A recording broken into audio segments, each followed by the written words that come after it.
Hello, everybody, and welcome back to another episode of the Max Rounds 30 podcast where there is no overtime. As usual, I am joined by my fellow fucking trolls, Coy from MTU Esports, Jeff from Dust2US, and I'm Jacob.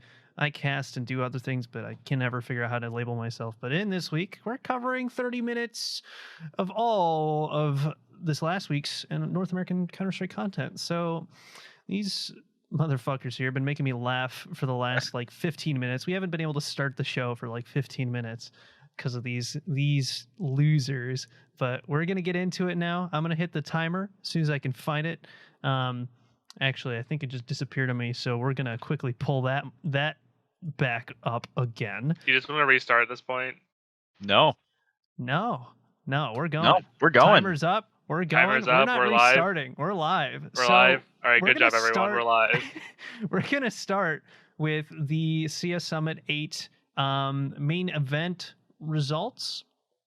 And just kind of talk about some of those and some of the matchups that are both kind of currently happening and going on from here. But we will get ourselves started with the 20th, and we will kind of climb our way up and just kind of talk about each match and give some general thoughts on how we feel North America has been kind of holding up against the Brazilian onslaught as well as the Australian onslaught, and kind of see how that's going. So we'll get ourselves started off with Pain versus EG.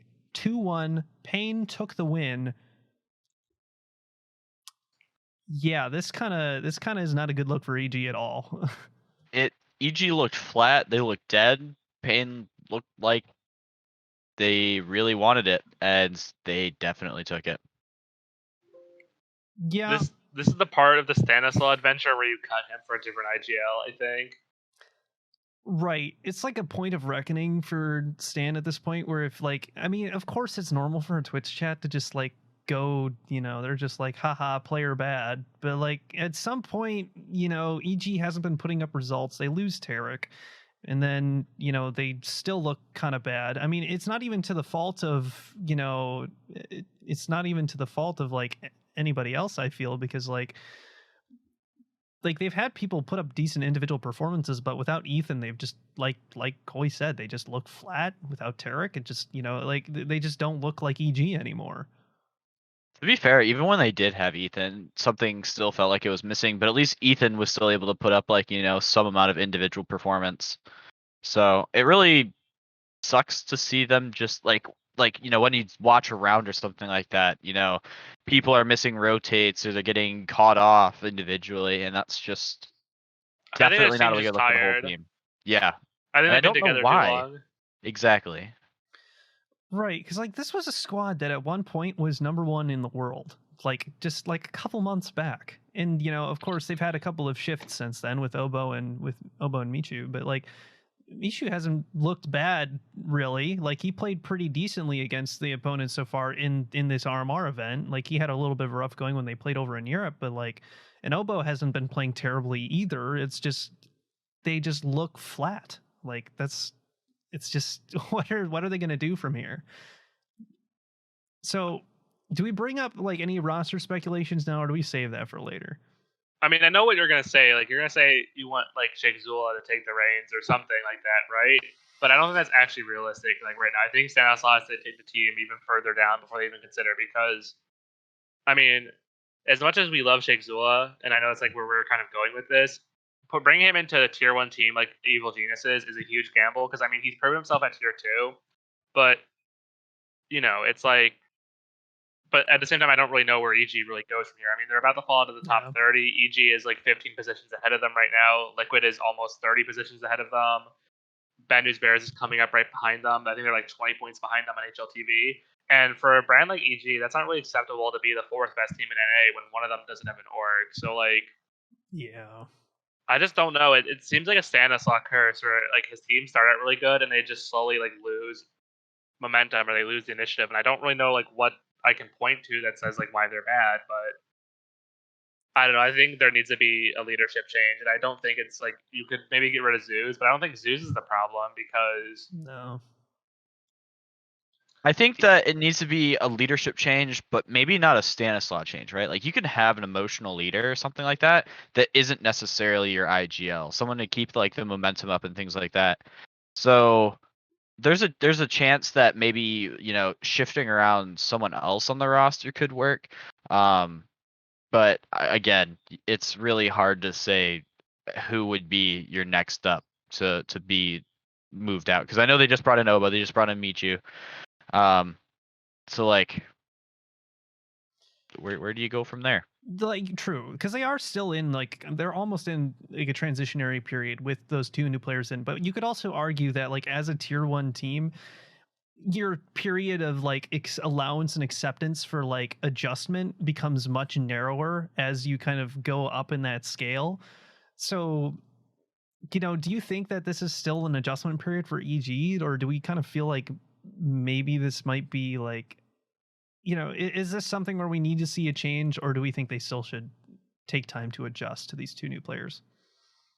No, I mean, no, because ultimately we know that NACS is on a hot timer right now, and there are those rumors of EG pulling out of CS:GO, and I know they like have said publicly, "Oh no, we're 100% committed," but really, who can be 100% committed to NACS right now these days?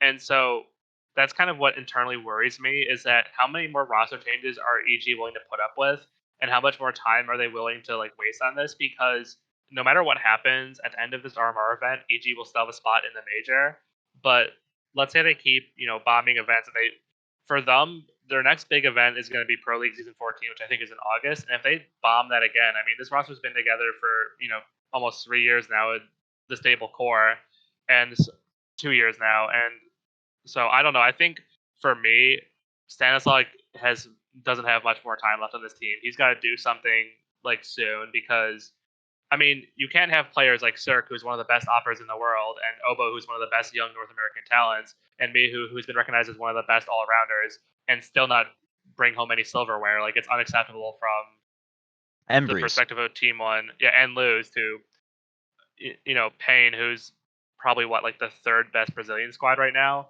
and like they need to start bringing home some silverware and just winning some matches. Like, it's sort of like you can compare it to Fnatic, where the brand and the names are so far off from what the results should be that it's like kind of unacceptable, and there needs to be changes coming to the team.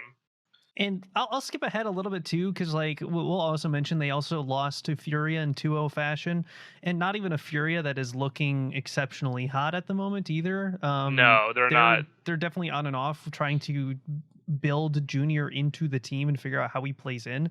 And I'll even skip ahead a little bit there, like with Junior on Furia, like we see flashes of him being really good, especially with today's match versus Oplano, which they did 2-0 Oplano. He played, I think he dropped a 30 bomb on Mirage, but he like got like nothing done on Nuke. So like, that's a team that's also in a little bit of a flux state at the moment. So if you're getting 2-0'd by them, like something should tell you like alarm bells are ringing, something's bad here. Yeah, But and so yeah, I think that's all we can really say about EG, is that, I mean, yeah. like, I don't even think about EG really. I don't think people really think about EG right now in the NA public consciousness, because it's like they're just so irrelevant in the grand scheme of what's going on like right now, because everyone's either like Liquid as our top 10 team, or Exasalt as our aspirational team. EG doesn't really fit into the puzzle of like what we what we look You at when kind we of look at forget they like exist, they do, because they were in Europe for so long doing nothing that it's like It's like Obo, it's like, it's not, this isn't a direct drawing. It's like, Obo left complexity for this, like you could get all yeah. fanatical about this, but like, Yeah, the Speaking last of time I was yeah, hyped when I saw the roster announcement. yeah. yeah. So speaking of Extra Salt being aspirational, obviously they qualified to playoffs with a decisive win over Extremum and a close 2-1 win over Liquid. Ooh. I don't, I mean, I don't think like there's a lot you can really say about this, other than like it's just an exceptional result for them, and it's an exceptional result from OC. It's an exceptional result from Fang. Fang has blossomed into one of our best players, and it's like amazing that this team has. I mean, it's only been 4 months and since they lost to Rebirth and DreamHack Open January, and now we have them here as like a real contender for second best. I mean, they are the second best team in North America right now, and I think if they do well in this event and they go back to Europe, they could take more scalps. Like, I think this is they're playing like a top 20 team right now, and that's something that we haven't seen in a long time with an NA team that is consisting of new pieces. Like, it's incredible. Yeah. And I believe in OC supremacy. completely, honestly. Like I you know, Nice. like it's just like with like I like to think back to, you talk about sorry, Jeff's clacking got me off there for a second, but like when you think back to Cloud9, when they were Cloud9, and you think about when they were on when they were fighting with like Liquid back, I don't remember how many months ago, but they were like, there was a matchup where it was like, you thought like, oh man, they could have beat they got really close to beating Liquid in a best of 3. I don't remember how, it was like another COVID event, but like you saw them almost get there before, but you saw the obvious flaws and how it's like, if they did win, it would be kind of like a fluke victory. This felt like a win that they earned, and that is why I'm so excited about Extrasalt right now, is because this is just a win that was awesome. So we'll speed through some of the remainder of this stuff, because Jeff's typing is telling us to speed the fuck up, but no, I think that the last big thing we should probably talk about is how did Bad News Bears do? They did good. I think they did good. I mean, yeah, they took a map off of Liquid and they played a close game against Extremum. I'm happy with them. Like, I don't think in a situation where we only have 4 teams going to playoffs. I mean, they made it farther than Evil Geniuses did, and they're orgless, so it's like I can't be too mad about that. I do think that I forget who mentioned. I think it may have been Note on Twitter mentioned that you're starting to see sort of the problem with Bad News Bears, though, is that they rely a lot on Janji to sort of be like the X factor and like a hard entry and just like an aggressive element. And for teams that are more skilled and more ready for that, it's kind of like, even if for a Swisher team and as PDR have good experienced games, like as Extremum, like if Janji doesn't show up, like they don't win. right? Because like they showed some obvious like weaknesses against Extremum, because Extremum overall they are a very experienced team. They've been playing for, each of those players has been playing for quite a long time. It's just, like it kind of sucks because, like you said, John D doesn't quite have, like, he has a bad series and that team kind of goes down with it. So yeah. Oh, we lost video sync on the Jeff. Let me fix that really quick. But we'll take a moment and we'll scoot on. I think we'll want to cover some roster changes now, because those are generally our thoughts from. Obviously, as we're CS recording this, it's still Summit's still running in the group stage. Yeah. So depending on if Liquid make it out, we'll probably have more to say about that next week. But I mean, overall, I think the big takeaways are, we're really proud of Extrasalt. We're really proud of Pain. Evil Geniuses have just been an embarrassment, and I think Bad News Bears did fine enough for their Orgla status, maybe. But I don't know if they're ready for like tier 1 NA right now quite yet. Bad News Bears, I don't know. Bad News Bears played them close, and also Extremum I'd say was like their only like real game where I wanted a little bit more. And honestly, like, Extremum was playing on a different level that day. Like that actually Grat felt like showed up. Extremum playing. Yeah, they just Yeah. played For the first better time than any other game that they played so far. For the first time since 100 Thieves dropped the team, Gratis actually returned to his winning ways. Yeah, Yeah, incredibly. Grat was It's just the unfortunate second, timing. Grat was the second frag for the series. I mean, he went, +7 in a pretty tight series, and overall just had a very good series, and that's not something we see very often out of them. So I guess with that, there are some current games going on at the moment, but we will come back and we'll touch on those next week. So moving on to kind of blast through some roster changes. We have some quite spicy news to be talking about this week. We'll get into it in a second, because we'll just kind of quickly cover through a few things. But first change, of course, being Recon 5 twice leaving the roster, which was something that was a little bit premeditated towards the beginning of the season, after the whole contract stuff and Cobra ditching and all that stuff. But it's minus twice plus Desi. What are our thoughts on that kind of move? Is that kind of a that's not a good move, bro. I mean, it's like it's losing twice is gonna hurt. That's rough. A lot. That's bad. I believe Twice had like already sort of had intentions of leaving at some point. Yeah. So like it was like out of the blue that they would have to replace him. Is it a straight 1-for-1 trade or an upgrade? No. Is it something that hopefully they can still work with and like build into whatever system that they're being forced to build over there. Hopefully, like I'm not like, obviously it's disappointing that Twice has left the roster, but at the same time we knew it was going to happen eventually. So Yeah. Yeah, it was gonna. He always intended to leave, and because he didn't really. He said he didn't. He's like the players are going to the roster, but I don't think it's gonna make it deeper in playoffs. So yeah, and honestly, I just props to him for like sticking it out too. Like I'm sure he could have like left and found a different roster or something, but he was still willing to work with Saturn on like such short notice with that Yeah. whole like He's a Recon good 5 lad. debacle. So I Mhm. really respect him for sticking around as long as he did. And I guess it'll be exciting to see, where does T-Wise go next? What is his next endeavor? We'll have to wait and see. I mean, he's of course been, baiting as usual on Twitter with the whole, retirement memes and whatever. If but it's like, Valorant, I will find him and I will hurt him nicely. He will kill him in a video game. Smile, just Mhm. kidding. Sure will. Don't do Yeah. it. All right. So Okay. the next one that we have is PDHM -1 goon plus jet.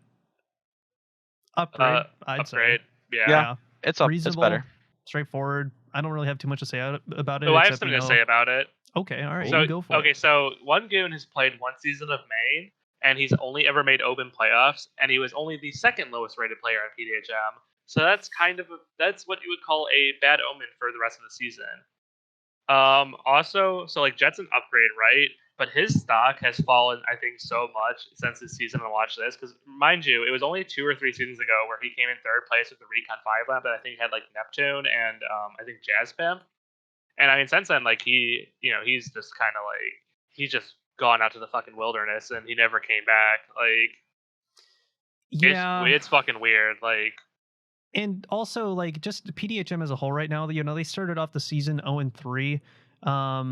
I've casted, actually, have I casted 2 of their games? No, just one of them so far. And just like watching them, they show promise on Inferno, but that's about it. I mean, that's if the you only place. if right you're an now. American player and you can't play Inferno, like, what's the point? Like, Yeah, but like they got absolutely slammed by Party Astronauts on Nuke, and like Inferno, like they made it a little close, but like Party Astronauts they easily adjusted to it and finished them off. So we'll have to see how PDHM kind of moves from here on. But Jeff's been dying to get to this, especially with the time that we do have left. oh, and I we just want do to say have- one other. Actually, we missed one little Oh, okay, all right. tidbit. GGPR minus J Dubs. He came back, played one game. They lost. He got cut. LOL. GGPR, funny team. Moving on. All right. So the big news story for the week when it comes to roster changes is Third Impact, a team that just 2-0'd RBG, a team that we have been like, wow, these guys have been building up to something great. They are like the RBG equivalent. Like, these are the two teams strategically balanced. They work for a long time. They don't make tons of roster changes. Brett and Walker leave for Velaz. What the actual What the fuck? fuck? Yeah, it's As They- a former colleague of theirs, the fuck, guys, what They are you just doing? wanna- Like, they just want to actually, play with their friends. That's they're not- They're just pals. They want to be pals together. Coy. it's just it blows my mind. Like, it's not an upgrade. It's not like you're going to a better team. Like, are you getting like baited with like the promise of like milk and cookies or something? Like, I don't know. I really don't. So, okay. So, also, just before we get too deep into this as well, Velaz are losing Aiden and Demorin as a part of this, or And Dermarin as a Aiden's part of this. nuts. So, I know that he left, but like, yeah, okay. So, correct me if I'm wrong. Aiden left, but Domarin was mutinied, I believe. Is that correct? Right. Yeah. so like What Walker's the a better fuck? operator. Walker's a better operator. Right. Fine. To my knowledge, Domarin was their IGL though. Walker and Brett, they're not IGLs. So it'll be really interesting to see how that, like, the new system fits into things, how everyone's going to adjust to that. Aiden was kind of like just the rock solid rifler. Basically, Velaz's Breeze or Elige, if you will. He just did his own thing and got mad frags for it. So I really hope Velaz has some magical strat book that they can just pull out of their left ass cheek right now Well, because who they needs are going to strats when you're need playing it. with your friends, man? If you're just having a This good is time, true. you're just North pugging, America is really you cool. you're just gonna make playoffs by pugging. You're just gonna like go into the server and they're gonna be like, all right, we're just gonna default every round, and if we kill 5 of them before they kill 5 of us, we win every round. What's the problem? I don't Okay, see it. Jeff, Listen, guys, play for picks. All right, guys, Play for picks, guys. All right, if we get a pick A, go A. All right, guys. Okay, let's assume that they have some sort of strategy for this, right? Okay, and they have a plan. They're going into this. They're going to take this season seriously, not unlike other things that we've apparently been controversial about. But like with Velaz and how do we think that Velaz is going to improve as a team with these changes? And then after that, we'll go and we'll talk about what the fuck is Third Impact going to do. So if we're completely honest, is Walker like if you look at it 1 for 1, it's probably a slight upgrade in terms of firepower, in terms of raw mechanics and things like that, a slight upgrade. Walker's a better opper. Brett is a pretty talented rifler. I do think Aiden's better, but Brett's still pretty good. No one's IGLing. We haven't talked really about that. So no one's really IGLing. I'm not really sure how that's going to work. Velaz, I had a lot of hopes for them coming into this season, and I do think that they still have the, the raw, core to get better. I really respect, like Feedly and stuff like that. There's a decent chance that they pull through. They could, yeah. It's still a question mark for me. I really don't know. It's a frustrating roster move because I think these are 2 teams that we both like. We like Third Impact because it's like an RPG Junior where we thought like all the roles made sense and the team was a cohesive unit, and then we like Velaz because we just thought it was a bunch of young players who could do good together. So it's like we don't hate the move because it's 2 players going to a team that we think is like really awful and they're wasting their time. Yeah. But it's like you take these 10 players, you throw them all in a pot, and you pull out the 2 teams, and it's like the Velaz team like is less of a coherent unit, and I honestly don't know if they'll be better for it. And I know, and so I mean, it's gonna be interesting to see. Like, we could be wrong, and this could the power of friendship and just having more firepower could work for them.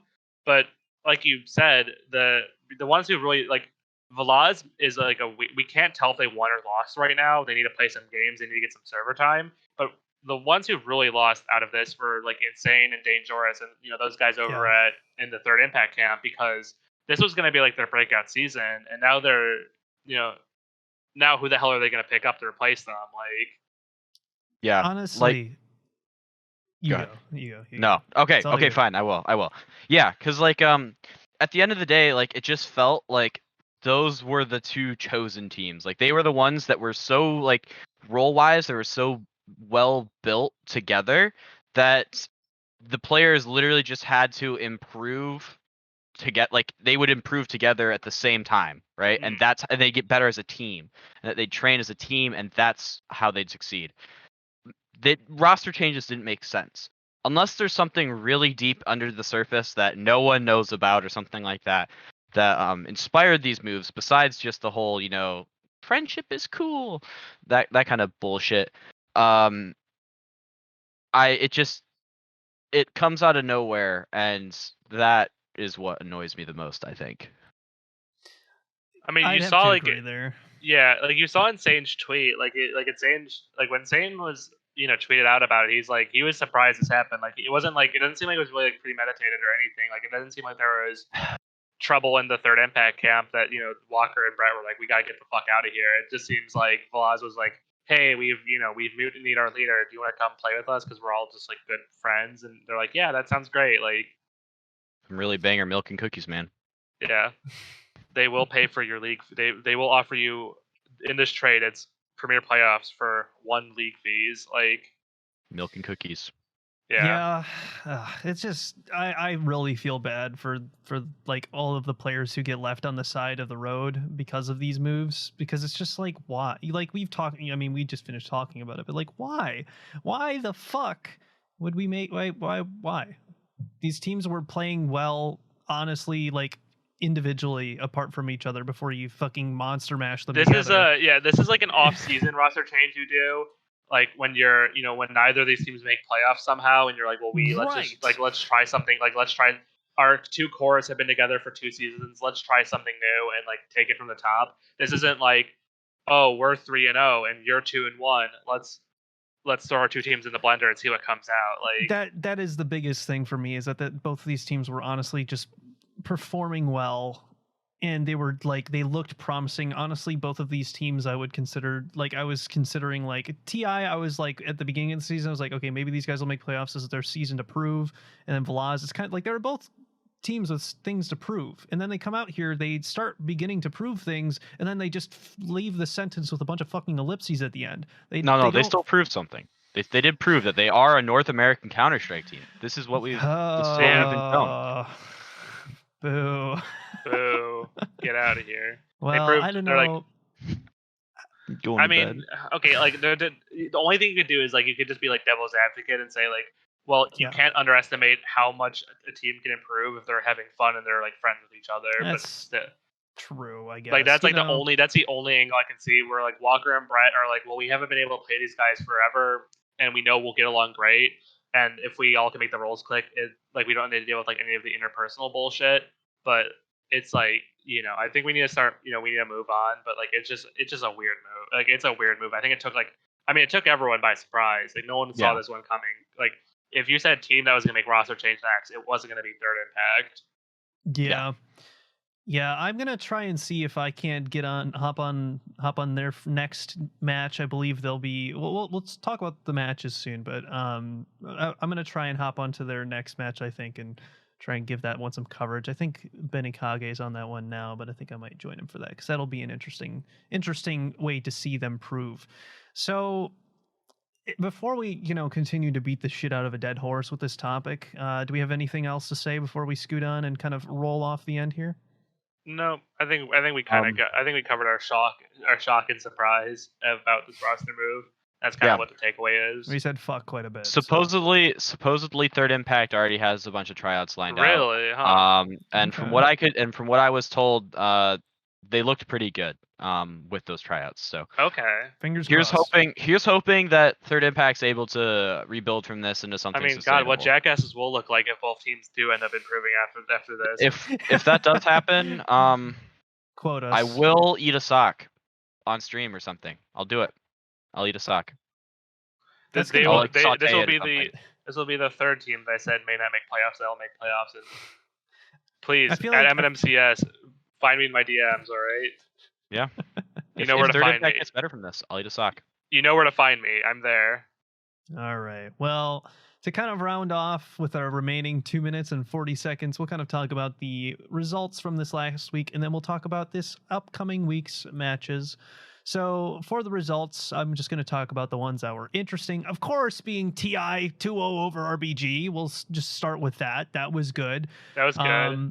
Velaz beating Mythic was kind of expected. We'll come back and we'll talk about ones that we do want to talk about. But yeah, that one was kind of boring. That's expected. That's expected. That's expected. This is a real fucking. There were some real fucking bangers here. Yeah. Pain 2-0 Team 1. I mean, that was expected. Pain stock up. One stock is down right now. I think that's kind of like the consensus takeaway. Yeah, basically. And then Extra Salt 2-0 Triumph. But the big takeaway from that really is that there is no takeaway because Triumph is struggling right now, and they're not really at Extra Salt's level. Okay.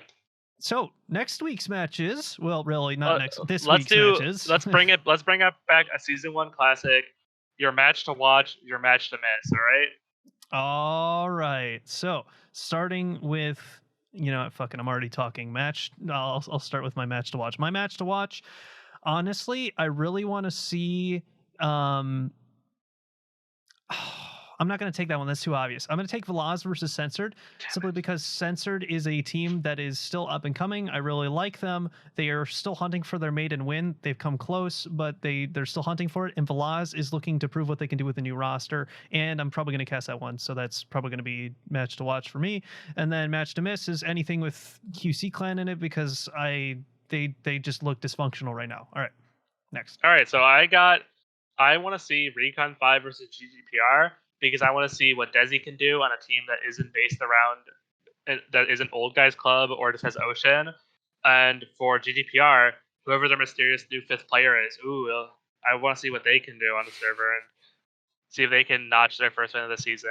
Maybe they can, maybe they won't. We'll never know until it happens tomorrow.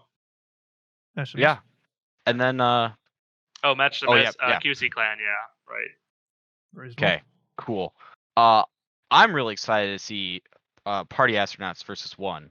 That good old fashioned ESEA season 35 throwback right there. That was 35, right? Yeah. I think so. Yeah, okay. Yeah, ESEA season 35.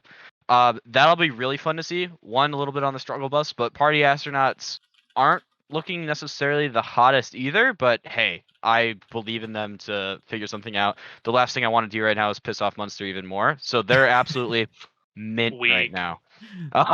You're not built for war. I'm built for war, but only against like Velas right now or something. I don't know. Yeah, I guess so. All right. Well, that does end the show for this week.